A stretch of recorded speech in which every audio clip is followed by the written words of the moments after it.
failed to secure credit card data. This is the biggest cyber heist to date. It's a shock that such a huge corporation like Zoracom did so little to secure their databases. Zoracom officials have started an investigation into the cause of the data theft. Police officers are working with digital forensics. The investigation into the breach and data theft has concluded.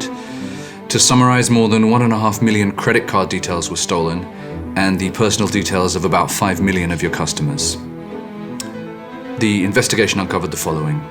The first attempts at data breach started about 3 months ago.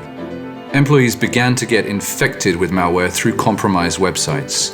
Your IT security initiated a scan, cleaned up the infected PCs, and blocked access to the URLs. The following week, there were suspicions of a second wave of malware, so your team initiated more frequent AV scans. The frequency and intensity of the attacks was reduced, but not eliminated, so the next decision was to implement a sandbox as recommended by your current security partner. Unfortunately, that proved ineffective as your IT security team were overwhelmed by the volume of logs.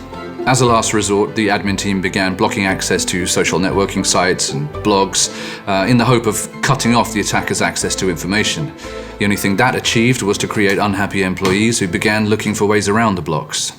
In the final analysis, it seems that the attackers managed to maintain their access to your network since the very first week, planting malicious programs to collect sensitive data. While your security team was still getting to grips with the sandbox technology, they had already collected all of the information that they needed. The recommendation is a complete review of network security architecture.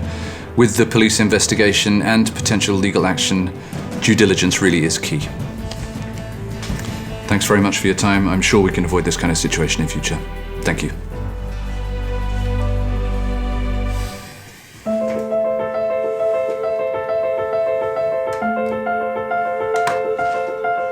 The days when antivirus software offered effective protection are long gone. Relying on traditional security is simply not enough. Enterprises need to accept the reality that breach will happen and be able to detect and respond in real time. It's the next generation of threat defense.